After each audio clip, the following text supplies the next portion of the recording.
Abe malalaman ng si Juhan ang kumuha ng relics habang nagpakita naman ang pangalawang relics na mula sa kwento ng Japanese kung kaya't simulan na natin ang chapter 7 up to chapter 9. At kung bago ka lamang sa aking channel at gusto mong sibaybayan ang kwento ng Tomb Raider King ay mag-subscribe at follow ka lamang. Let's go! Pilit pinapatigil ng ahas si Juhan sa kanyang ginagawa pero sagot ng bida na gaano kaya tatagal ang ahas dahil sa kanyang isip na paaamuhin niya ito ng sapilitan. Kailangan daw ng talento ng isang tao upang magkaroon ng relics dahil kung hindi sila nagtataglay nito ay sila mismo ang pasusunurin ng relics at ang talento na kanyang tinutukoy ay nahati sa tatlong bahagi at ang unang grupo ay tinatawag na sociability kung saan sila ang mga tao na may magandang relasyon sa mga relics. The second group ay tinatawag na dominance kung saan sa pilitan nilang pinapasunod ang mga relics at ang pangatlong grupo naman ay tinatawag na compatibility kung saan akma ang kanilang talento sa relics gaya na lamang kung magaling ka sa musika ay nababagay sa iyo ang mga instrumental relics. Karamihan sa mga tao ay pinipili na patasin ang kanilang sociability talent dahil ito ang pinakamadaling paraan upang magtaglay ng relics pero ang paraan na ito ay brutal dahil kapag naging friendly na ang mga relics sa kanilang owner ay unti-unti silang naglalabas ng poisonous aura kung saan magkakaroon ng sakit ang gumagamit sa kanila. Kaya naman ngayon ay hindi tutungo si Juhan sa sociability talent dahil para lamang daw ito sa mga aso kung kaya't wala daw magagawa ang ahas kundi isuko ang kanyang lakas sapagkat kung hindi raw magpapaubaya ang relics ay wawasakin niya ito ng tuluyan. Sagot ng ahas na akala niya ay gustong gusto silang makuha ng mga tao kung kaya't sa pagliwanag ng paligid ay nagtagumpay si Juhan na makuha ang palakol ni Diva.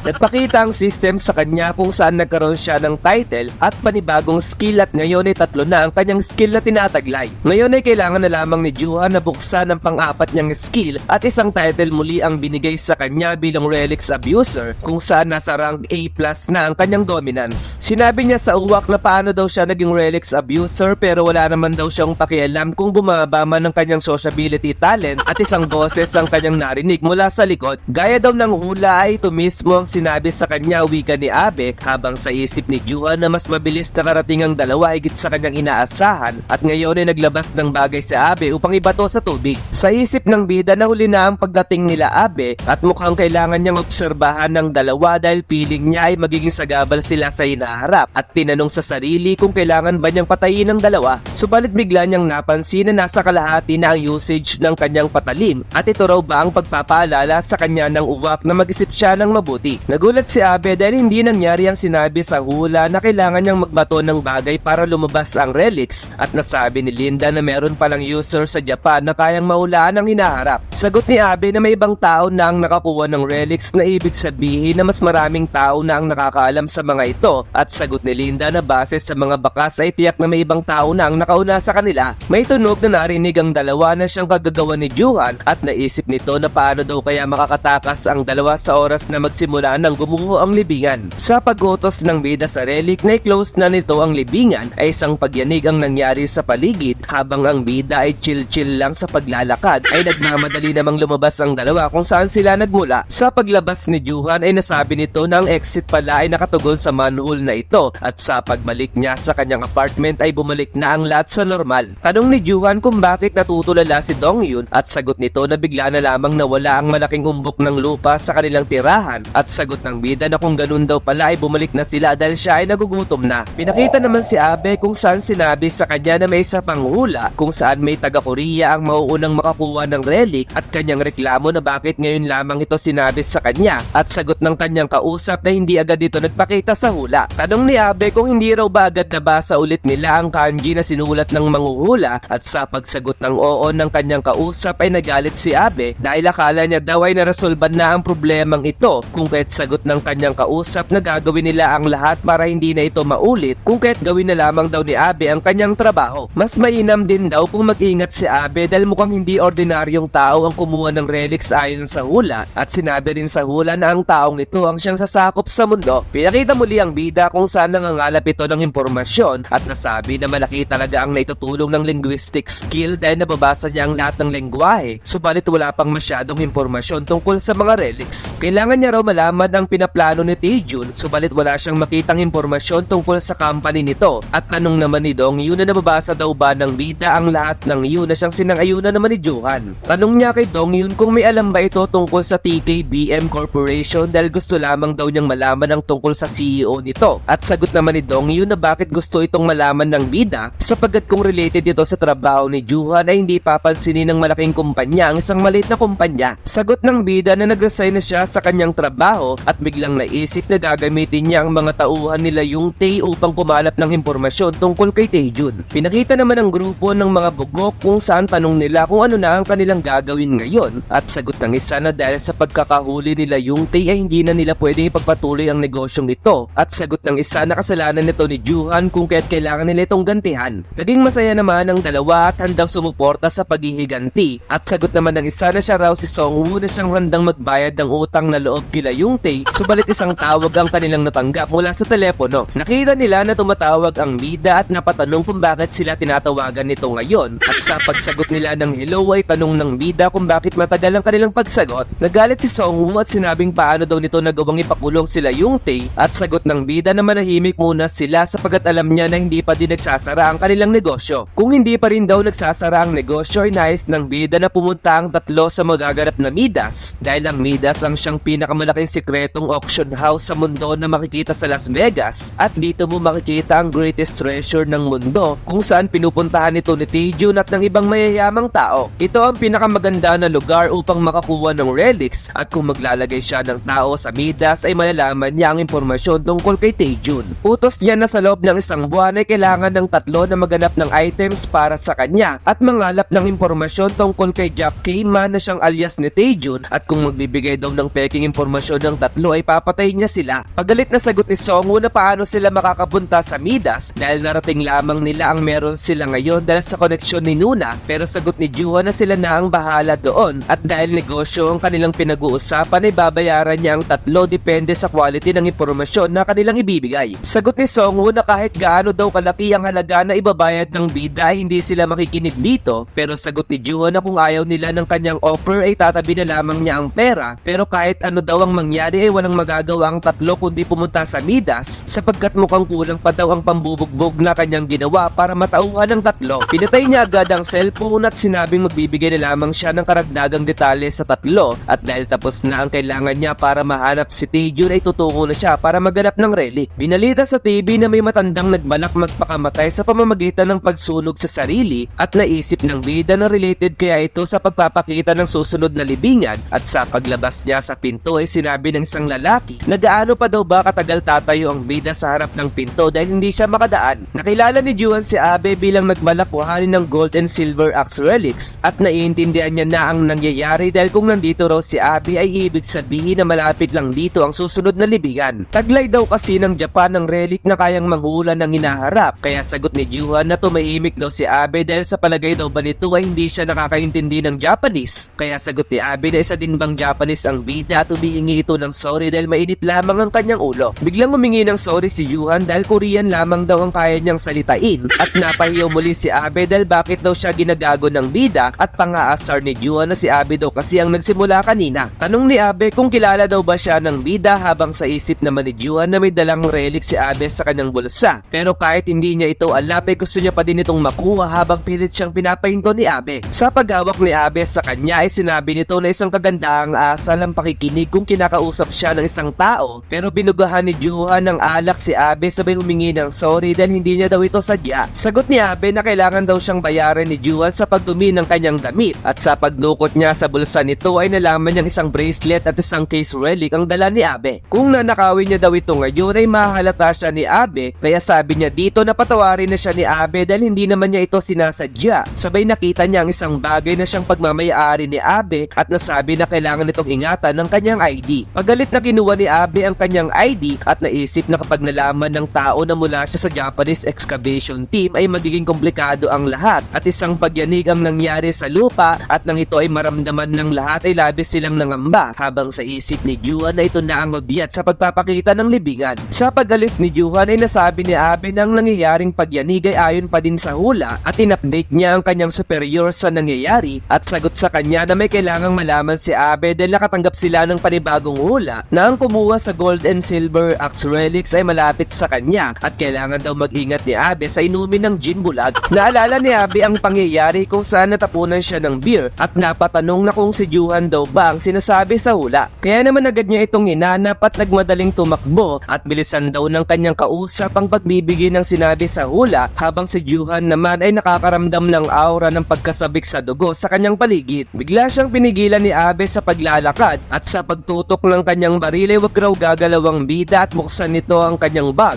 at pagalit pang dagdag nito na patuloy daw ba siyang hindi papansinin ni Juhan. Sa pagyanig ng paligid ay nagpakita ang system sa bida at sinabi nito na may malakas na aura ang patungo kay Juhan at dito ay nagsimulang mabitak ang lupa at isang malakas na liwanag ang bumabalot sa paligid. Sa pagdilat ng kanilang mata ay mapapansin nating may mga matutulis na bagay ang makikita habang si Juhan ay sumakit ang ulo sa nangyari at naisip na siguradong sinadya ng relic na idamay ang mga tao upang saktan. Nasabi niya na nakapunta na siya dito sa nakaraan niyang buhay dahil ang libingang ito ay tinatawag na Japanese katana relic Muramusa. Si Muramusa daw ay sikat na panday noong unang panahon at ang mga katana na kanyang gawa ay sobrang sumikat pero noong mga panahon na yun ay hindi maganda ang relasyon niya sa shogun kung kaya't ang kanyang katanang gawa ang siyang ginamit upang paslangin ng lolo, ama at kapatid ng shogun. Dahil sa insidenteng ito ay inutos ng shogun na wasakin ng lahat ng sandatang gawa ni Muramusa at kumalat ang chismis na ang mga sandatang ito ay mga katana na may sumpa. So ito daw pala ang relic na kailangan niyang makuha ngayon at sinabi ng system na ang aura ng relic ay pinipinsala ang balat ni Juhan kaya kanyang naisip na kailangan niyang magmadali para i-clear ang libingan. Muling sinabi ni Abe sa bida na wag itong gagalaw at buksan nito ang bag na kanyang dala at sagot ng bida na bakit siya makikinig dahil isang pagnanakaw ang ginagawa ni Abe pero sagot ni Abe na sumunod na lamang ang bida kung ayaw nitong mamatay. Matapang nasabi ni Juhan na subukan daw ni Abe na iputok ang kanyang baril pero minumungkahi niya na wag na nitong ituloy ang kanyang binabalak dahil hindi siya magtatagumpay kaya pagalit na sabi ni Abe na wag raw siyang gaguhin ni Juhan dahil una niyang papuputokan ng binti ng bida. Sa pagputok niya ng baril ay mismong baril ang sumabog na siyang kinasakit ng kanyang kamay at paliwanag ni Juhan na ang mga modernong sandata ay hindi gumagana sa loob ng libingan dahil ayaw bigyan ng relics ng madaling pagsubok ang mga tao. Tanong ni Abe na kung paano ito nalaman ni Juhan at maaaring siya daw ang kumuha ng gold and silver axe relic at sa pagsagot ng oo ng bida ay inablot niya si Abe at sinabing wag na itong isipin ni Abe dahil pagmamayari niya na ang relics na yon. Dahil sa gabal daw si Abe sa kanyang gagawin na hinagis niya ito sa sahig at dito ay nagpakita ang mga multo na kumakapit sa kanya at sinabi ni Juhan na medyo mahirap lagpasan ang trap na kinilalagyan ngayon ni Abe. Tumakbo paalis si Juhan habang minumura naman siya ni Abe at sinabi niya sa mga tao na wag silang mag-alala dahil magiging okay din ang lahat at meron daw bang marunong magsalita ng Japanese sa kanila. Sagot ng isa na medyo marunong siyang magsalita pero sagot naman ng isa na sandali lamang dahil nakita nila na tinutukan ng baril ni Abe si Juhan pero sagot ng isa na hindi naman ibig sabihin na kailangan nilang pabayaan ng isang tao na nangangailangan ng tulong. Paliwanag ni Abe na mula siya sa Japanese excavation team at nakatanggap siya ng training para magawa nila ng solusyon ng pangyayaring ito at nangako siya na makakalabas ang lahat ng ligtas. Pinakita naman si Juhan kung saan tinitignan nito ang relics na nakuha niya kay Abe dahil habang binato pala niya si Abe sa sahig ay sinamantala naman niya ang pagkakataong ito para makuha ang mga relics sa kanyang bulsa at hawak niya ngayon ng bracelet na gawa sa lubid at maliit na lalagyanan na may lamang rice cake. Ang rope bracelet daw ay mula sa Korean folktale na brother and sister who became the sun and the moon dahil ang tigre ay pinatay ang kanilang ina upang makuha ang rice cake pero nang subukan ng tigre na patayin ang dalawa ay nailigtas sila dahil sa lubid na nagpakita sa langit. Kahit hindi mataas ang grade ng dalawang item ay mapapakinabangan pa rin naman daw niya ito at ngayon ay lumabas na ang pang-apat niyang skill na nimble finger na magaling mag-finger. Ngayon daw ay apat na ang kanyang basic skill na kanyang taglay kung kaya't ganap na siyang Tomb Raider at makukuha niya ang kanyang reward pagkatapos niyang makalabas sa libingang ito. Ginagawa daw talagang laro ng uwak ang kanyang buhay kung kaya't habang binuburan niya ang system window ay hindi na raw siya magrereklamo dahil makakakuha naman siya ng reward. Bigla siyang nakarinig ng isang boses na nangihingi ng tulong mula sa malayo at nang tignan niya ang ibaba ay makikita dito ang mga tao na nahulog sa isang patibong ng relic.